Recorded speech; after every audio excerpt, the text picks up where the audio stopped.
Well, a lot of us have been waiting for this for quite some time, but the sticker shock kind of sucks. Oculus Rift, $599 US. So for us Canadians, it's that's a little rough, right? The Oculus Rift is not a new technology in the sense that developers have been working on it for a couple of years and they've had it in their hands and they're trying to make games and technologies for it. But it is new to the general public, and it's never been available to people in their homes and people at their workplace and in any sort of wide scale. Mm-hmm. And so now the fact that it's coming out, a lot of people are blown away by the price because, let's face it, $599 is a lot of money. Yeah. But that being said, pretty costly to mass produce something like this, especially when it's never been done before and it's a brand new technology that people haven't had their hands on, and to get into their homes and get the install base up.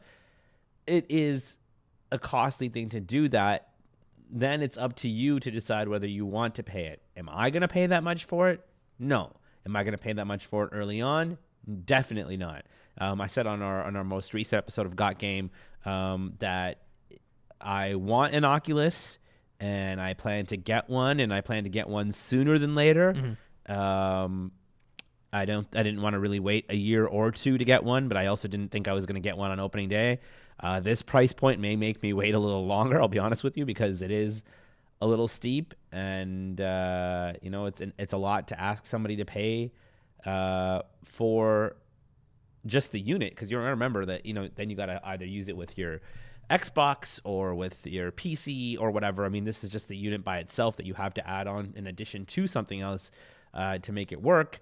So it is a really costly thing, but I'm still very excited about VR, still very excited about the Oculus, still very excited about the gaming perspective of what it can offer, the non-gaming stuff, the medical stuff, the educational stuff, all that stuff. And that's the thing you have to remember is if you buy an Oculus Rift and you bring it into your home, maybe primarily what you'll use it for is gaming, but it's not exclusively for gaming. There are potentially other things that you can use it for at home.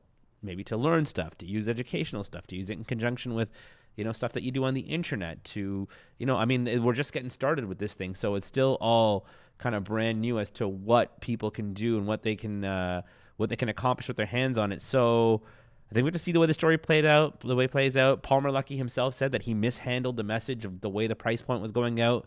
But we'll see in a few months whether people are willing to pay the price, whether that's too steep, or whether they'll have to drop it rapidly shortly thereafter. We've seen with consoles that people are willing to shell out that kind of money, $450, $500.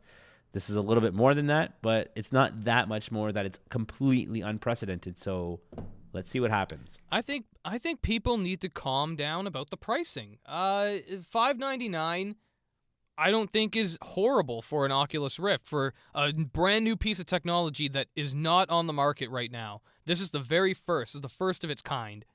And I know Lucky ballparked it at $350, which was a mistake on his part, but I don't think it was a huge mistake on his part. He said he was ballparking it, which is a guess. And he was guessing, as he explained, out of a chunk of the total cost to a consumer, which would be about $1,500 for the Oculus Rift and the PC that you would need for it. That sounds about right. I'll bet you'll probably need more than a $900 PC US in order to run this Oculus Rift at its, ideal settings, but I want it, and the $599 barely stops me from getting it. Like it's a little too expensive for me right now. If I had the means, I would buy it without a moment's notice. I would have already pre-ordered it right now. But I just don't have $599 to dish out plus the upgrades I need for my computer. I don't think it was handled as obviously as well as it should have been, but it wasn't bad. They didn't do a horrible job at it. Think about what it does. Like, seriously, just stop and think about what this thing actually does. You're going to spend $350 for it? No. That's way too cheap for something this advanced in this day and age. There's nothing on the market like it. And if there is something on the market that's cheaper than it, I'd put dollars to donuts that it's not going to be a very good product. I'm very excited for the future. Maybe I'll wait like a year or two for the price to drop because, technology, that's what happens. Eventually the prices drop for it. But, I mean, if you want it right now, go ahead and get it. Apparently, the sticker shock isn't that bad. They sold out pretty quick. I don't know. I'm on the fence about it. I want one now.